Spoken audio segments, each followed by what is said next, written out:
Assalamualaikum warahmatullahi wabarakatuh. Masih bersama saya di channel Yadi Aindu untuk cerita-cerita horor atau misteri.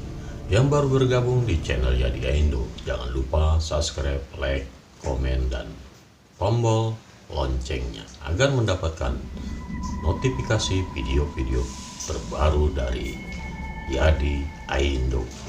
Malapetaka, Persugihan Gunung Kawi. Badarmo, seorang dukun yang terkenal. Setelah menempuh perjalanan yang lumayan jauh, kini aku dan Pak Tony telah sampai di rumah Mbah Dukun kenalan Pak Tony. Namun kali ini aku harus turun dari mobil dan berjalan kaki karena rumah dukun tersebut harus melewati gang yang sangat sempit dan tidak bisa dilewati oleh mobil. Sementara aku turun, Pak Tony memarkirkan mobilnya di tepi jalan yang tak jauh dari gang rumah dukun tersebut. Setelah memarkirkan mobil, Pak Tony pun turun dan berjalan membuka bagasi mobil. Beliau menyuruhku untuk sekalian membawa umbo rampe yang sebelumnya sudah aku masukkan ke dalam kardus agar tidak ada orang yang melihatnya. Setelah semuanya sudah siap, aku dan Pak Tony langsung berjalan menuju rumah Mbah Dukun tersebut. Aku memasuki gang kecil rumah dukun tersebut. Cukup aneh. Di sini rumahnya berdekatan dari tetangga satu dengan yang lain. Bentuknya seperti kawasan rumah kontrakan. Di mana Pak rumahnya dukun itu? Tanyaku pelan. Pak Tony juga nampak kebingungan dengan kawasan rumah dukun tersebut. Pasalnya tidak ada tanda-tanda yang menunjukkan bahwa itu rumah dukun. Saya juga bingung, Mas. Ini pertama kalinya saya kesini. Jawab Pak Tony sambil menggaruk-garuk kepalanya. Ekspresinya bingung. Dek! Aku terkejut. Bisa jadi berarti ini bukankah dukun yang sama dengan yang membantu Pak Tony melakukan ritual persugihan? Aku mencoba tetap tenang dan kebetulan di kawasan tersebut ada beberapa orang yang tengah berngobrol. Aku mendekati mereka untuk mencoba untuk bertanya kepada mereka. Kula nuwun, Bu, maaf, mau tanya rumahnya Mbak Darmo sebelah mana ya? Tanyaku pada ibu-ibu tersebut. Mendengar pertanyaanku, ibu-ibu itu berubah wajahnya dari riang gembira menjadi serius dan menatap menggidik. Rumah Mbah Darmo paling pojok itu, Mas. Cat warna orange. Tunjuk salah satu ibu yang tengah berngobrol itu.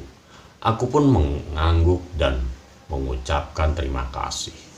Namun, saat hendak berjalan, langkahku dihentikan oleh pertanyaan dari ibu tersebut.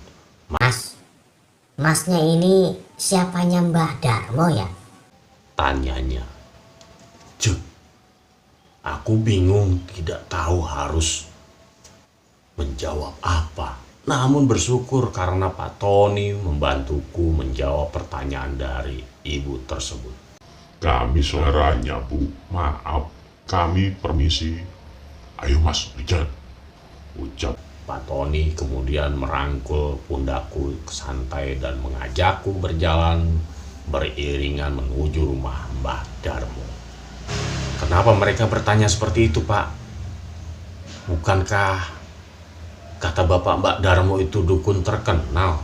Harusnya mereka paham dong, Pak. Kalau kita ini salah satu dari pasiennya, ucapku penuh tanya. Aku jadi ragu-ragu. Entahlah, Mas Rizal. Saya sendiri juga tidak tahu, karena beliau sendiri yang mengatakan hal itu pada saya. Mungkin saja Mbak Darmo tidak terkenal di kalangan tetangga kalau beliau bisa menolong kita yang kesusahan saat ini. Ucap Pak Tony dengan santainya. Bisa jadi, Pak, ucapku. Aku berusaha untuk tetap tenang. Saat ini kami sudah sampai di rumah oren yang ditunjukkan oleh ibu-ibu tadi. Pak Tony mengetuk pintu rumah tersebut. Dan beberapa saat kemudian pintu terbuka, menampakkan seorang laki-laki yang berusia seumuran dengan Pak Tony. Namun tingginya hanya sebatas pundak Pak Tony. Mungkin ini adalah Mbak Darmo, karena dari penampilannya sudah menunjukkan bahwa beliau itu dukun, berpakaian serba hitam, serta memakai udeng-udeng di kepalanya, dan juga di lehernya terdapat kalung yang biji mutiaranya sangat besar. Di tangannya hampir seluruh jarinya juga dipenuhi aki dan batu sebesar koin. Beliau menyambut kami ramah. Setelah itu mempersilahkan kami untuk masuk rumah. Beliau juga mempersilahkan kami untuk menunggu di sofa yang ada di rumah tersebut. Kami berdua pun mengangguk dan mendaratkan bokong di atas sofa empuk itu. Bahkan sofanya sangat empuk seperti sofa pada umumnya, namun berbeda dengan sofa yang ada di rumahku. Mbah Darmo kemudian duduk di dekatku, dan Pak Tony mulai memperkenalkan diri. Tak lupa beliau juga memperkenalkan aku, menjelaskan singkat tentang diriku. Kenalin, Mbah, ini Mas Rijal, dan saya, Pak Tony. Pasti Mbah sudah tidak asing lagi dengan saya, karena kita sudah pernah bertemu sebelumnya. Ucap Pak Tony, sembari tersenyum sopan dan ramah memperkenalkan diri. Oh, Bapak ini yang tempo hari telepon saya itu, ya? Tanya Mbah Darmo dengan suara khas yang serak. Iya, betul Mbah. Jadi kebetulan kemarin waktu saya telepon Mbah Darmo itu, karena saya berharap Mbah dapat membantu Mas Rijal ini. Mbah Darmo menatapku dengan tajam. Beliau melihat penampilanku dari atas sampai bawah, menyelidik, dan hal tersebut membuat aku menjadi risih. Mbah Darmo tiba-tiba melayangkan tangannya, bergerak mulai dari kepalaku hingga ke bawah. Beliau juga menyuruh aku untuk memejamkan mata. Rileks, Mas, jangan tegang. Bisik Pak Tony padaku. Mbak Darmo ini seperti sedang melakukan tarik energi pada tubuhku, dan aku tidak tahu apa tujuan melakukan itu. Padahal aku kesini untuk meminta tolong padanya agar Mbah Darmo membantu aku untuk menjadi orang kaya. Mbah Darmo menghirup serta membuang napas perlahan, seperti sedang pemanasan.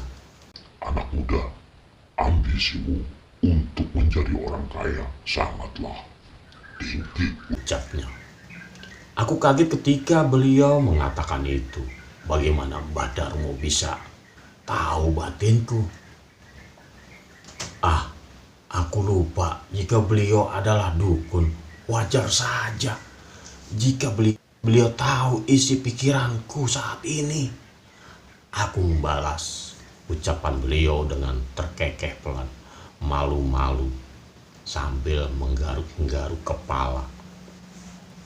Saya bisa membantu anak muda, tapi jaminannya apa yang bisa kamu berikan pada Mbah? Apa yang akan kamu berikan kepada Mbah ini? Tanya Mbah Darmo padaku. Matanya menatap mataku serius. Ketika mendengar pertanyaan beliau, aku dengan cepat membuka tas dan merogoh sejumlah uang yang ada di sakuku. Dan ini Mbah, saya bisa memberikan Mbah uang 5 juta rupiah. Nanti jika saya sudah kaya, saya akan memberikan apapun yang Mbah inginkan. Saya tidak akan melupakan jasa Mbah. Saya tidak segan untuk berbagi kekayaan yang saya dapatkan kepada Mbah Darmo. Ucapku sedang menyodorkan sejumlah uang sebelumnya aku pinjam pada Pak Yoyo, rentenir kampung itu. Mbah Darmo tersenyum kepadaku dan menerima uang yang aku berikan padanya. Beliau menaruh uang tersebut di atas meja ruang tamu. Mbah Darmo kembali menatapku dengan tatapan yang menelisik. Aku jadi takut. Apakah uang tersebut kurang, padahal jumlah uang yang beliau minta nominalnya sama dengan yang aku berikan saat ini. Anak muda, apa kamu tidak takut melakukan ritual ini? Apakah kamu siap dengan semua resikonya? Anak muda, Tanya Mbah Darmo. Aku menggeleng. Tidak Mbah, tekad saya sudah bulat. Saya harus menjadi orang kaya, Mbah. Apapun saya lakukan, semuanya halal bagi saya. Jika itu menyangkut kekayaan, Mbah, saya sudah capek dengan keadaan yang seperti ini. Terus-menerus, ucapku yakinkan Mbah Darmo.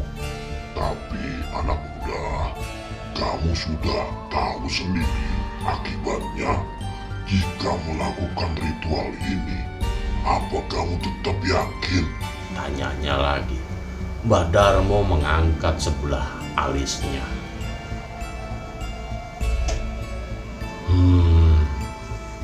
Mbah, saya yakin. Mohon bantu saya, Mbah. Hanya sama Mbah lah saya memohon dan meminta. Saya yakin Mbah dapat membantu saya, ucapku memohon. Sementara Pak Tony hanya menatap perbincangan kami berdua. Beliau melihat ke arahku. Iba, mungkin Pak Tony kasihan padaku karena aku begitu berharap pada Mbah Darmo. Mungkin ia iba kepadaku. Apa kamu sanggup memenuhi syarat yang saya berikan, anak muda? Tanyanya lagi. Aku pun menunjukkan kardus dan membukanya. Kuarahkan ke Mbah Darmo dan mengatakan jika aku sudah menyiapkan umbo rampe syarat yang beliau minta. Beliau mengambil alih kardus tersebut dan mengeluarkan umbo rampe yang aku bawa. Anak muda, ini hanya syarat awal. Nanti malam aku akan mengerjakan ini.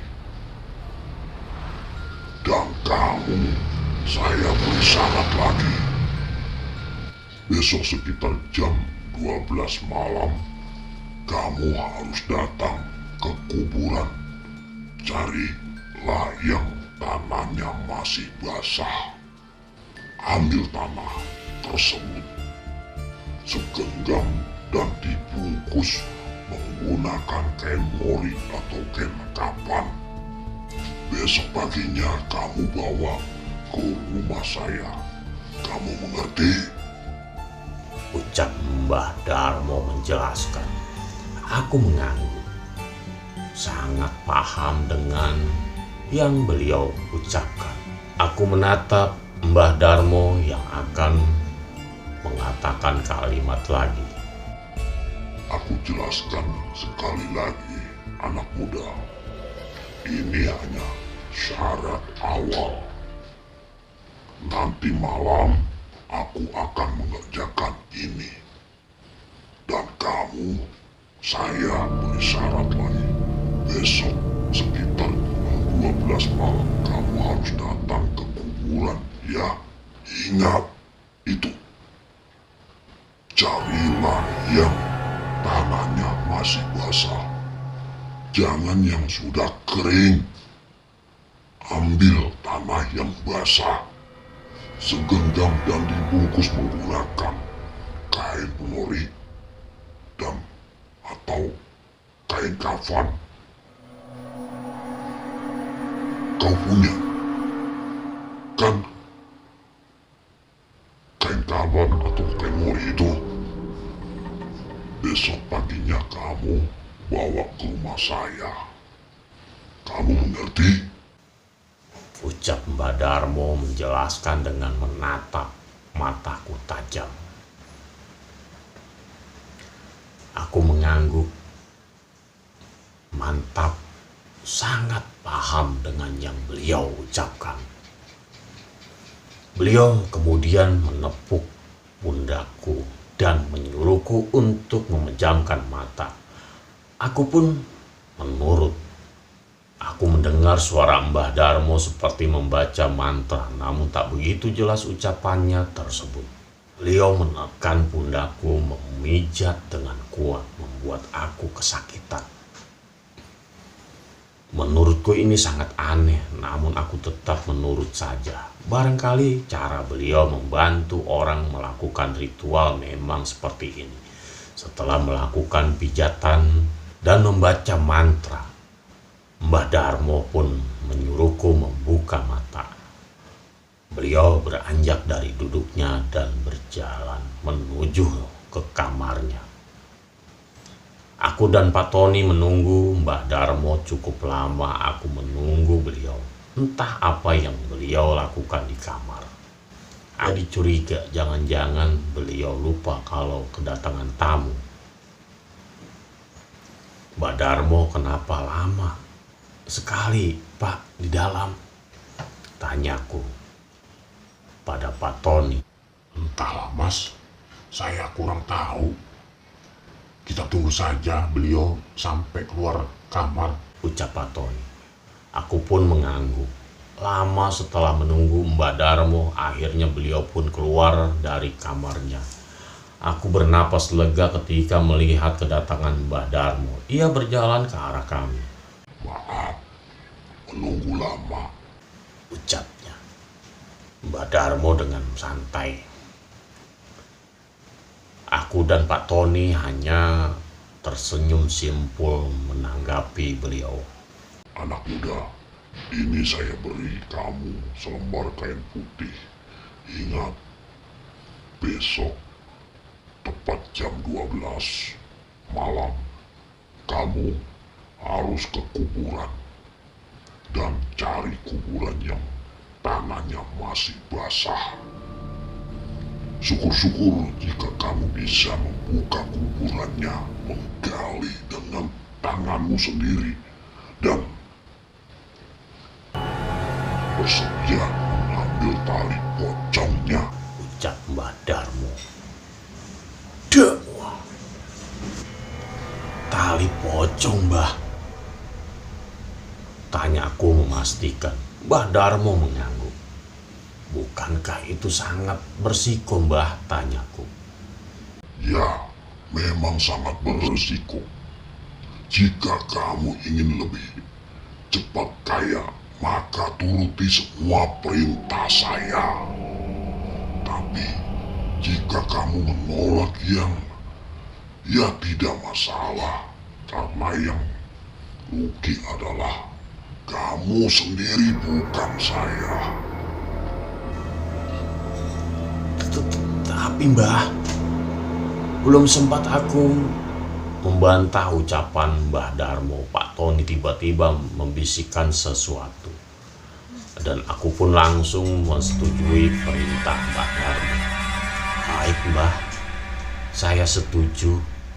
Saya akan mengambil tanah, kuburan segenggam serta tali pocongnya juga Mbah, ucapku penuh keyakinan. Padahal sebenarnya aku sangat ragu. Aku takut dihantui oleh mayat orang yang tali pocongnya aku ambil. Atau aku takut ketahuan oleh warga sekitar dan dimasal. Tapi demi harta dan kekayaan aku rela melakukan apapun.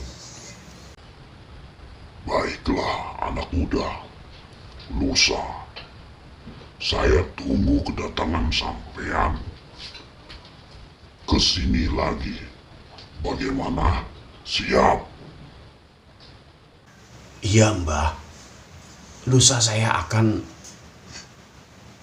datang menemui jenengan lagi. Juga akan membawa serta syarat-syarat sesuai dengan yang Mbah minta, ucapku.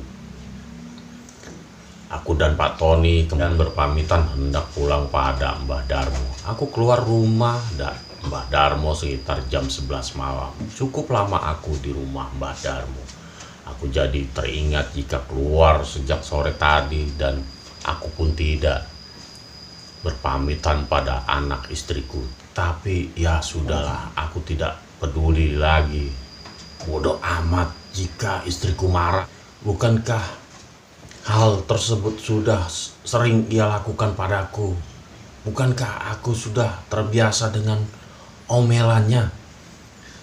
Aku dan Pak Tony mulai berjalan meninggalkan rumah Mbah Darmo. Selama perjalanan kami berdua hanya membahas masalah kehidupan serta sesekali bergurau agar tidak canggung suasana di dalam mobil. Perjalanan menempuh waktu yang cukup lama. Aku dan Pak Tony tiba di rumah sekitar jam 12 malam. Pak Tony mengantarkan aku sampai di dekat rumah. Aku sengaja menyuruh beliau menghentikan mobil dengan jarak yang lumayan jauh dari rumah. Aku tidak ingin anak ataupun istriku tahu jika aku pulang di antar mobil dan menjadi curiga. Pertanyaan-pertanyaan istriku yang sangat menyebalkan sekali. Aku malas menanggapinya. Ya, walaupun jam malam begini pastilah mereka sudah tidur. Aku keluar dari mobil Pak Tony dan tak lupa mengucapkan terima kasih karena Pak Tony mau mengantarku senang hati. Saat aku berjalan hampir mendekati rumahku, aku melihat lampu rumah yang masih menyala terang. Aku mengenyitkan dahiku. Tak biasanya lampu rumah masih menyala jam segini. Aku pun berjalan tergesa-gesa. Agar lebih cepat sampai di rumah. Saat sudah mendekati rumah, aku mendengar suara anak bungsuku yang menangis sangat kencang. Aku panik, mendobrak pintu rumahku dan mencari keberadaan anak bungsuku. Aku berjalan memasuki kamarku dan melihat istriku yang mencoba menenangkan anakku. Aku menghampirinya dengan mencoba mengambil alih anakku dari gendongan istriku. Namun tanganku ditepis istriku marah. Aku mencoba mengambil alih lagi, namun lagi-lagi tanganku ditepis dengan kasar oleh istriku. Aku pasrah, menghela napas panjang, mengusap kasar wajahku. Aku berteriak frustasi. Istriku tak menanggapi, ia malah meninggalkanku di kamar sendirian. Aku menghampirinya dan mencekal tangannya dengan kasar. "Sari," bentakku. Aku melihat mata istriku yang membengkak seperti habis menangis. Aku langsung melemah, tak tega jika melihat seorang wanita menangis. Aku hendak memeluknya, namun lagi-lagi Sari menolak. Ia terus menimang-nimang anak bungsuku yang menangis. Rupanya kamu masih ingat pulang, Mas. Ucap Sari padaku. Aku duduk di kursi, menautkan jariku pada dahiku. Kali ini aku yakin jika Sari akan kembali marah padaku. Aku memilih tak menanggapinya. Lelah perjalanan yang begitu panjang serta pemikiranku yang sangat amburadul. Kamu tidak tahu betapa lelahnya aku menidurkan mereka berdua, Mas, ucap Sari dengan nada yang meninggi. Aku lelah. Kemana kamu seharian, hah? Kamu bahkan lupa jika masih mempunyai anak istri, Mas, ucap Sari. Kali ini ia mulai menangis.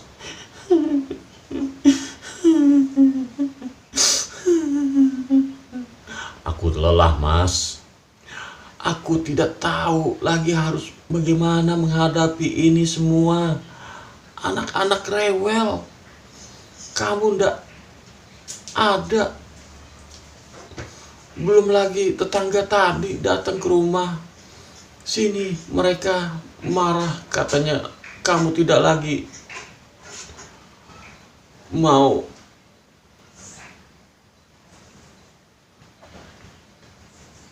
memijat.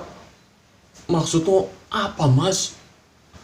Menolak rezeki seperti itu? Mas, dengar ya, kita ini hidupnya masih sangat kekurangan. Kenapa kamu menjadi sombong seperti ini? Tidak lagi mau memijat orang-orang yang membutuhkan tenagamu, Mas. Sari berbicara panjang lebar dan itu membuat telingaku sangat panas. Dasar wanita. Tidak pernah mendukung keputusan suami. Maunya selalu benar.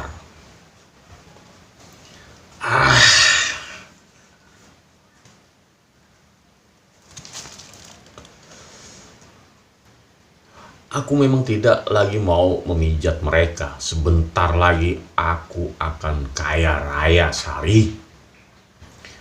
Aku akan hidup bergelimbang harta.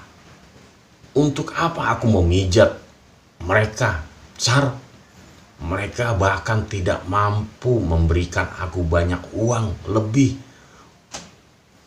Baik tenagaku, aku simpan untuk melakukan ritual nanti, ucapku menegaskan. Mas, sudah berkali-kali aku bilang, jika aku tidak setuju kamu melakukan ritual itu, dosa, Mas. Ingat dosa. Dan ingat anak-anakmu, Mas. Ingat aku. Sari kembali marah padaku, namun aku tidak peduli. Aku mengalihkan pandangan ke arah lain. Enggan menatap Sari, istriku. Tekadku sudah bulat, dan aku juga sudah mengeluarkan banyak uang untuk ritual ini.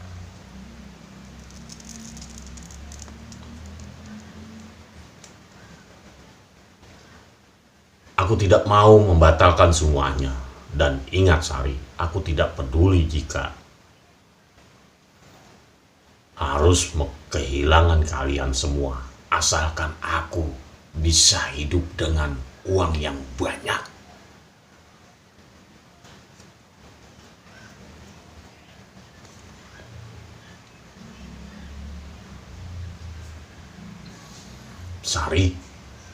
Sari berjalan ke arahku. Ia memegang pipiku, diarahkan padanya agar aku menatapnya. Ia menangis, matanya memerah seperti menahan amarah.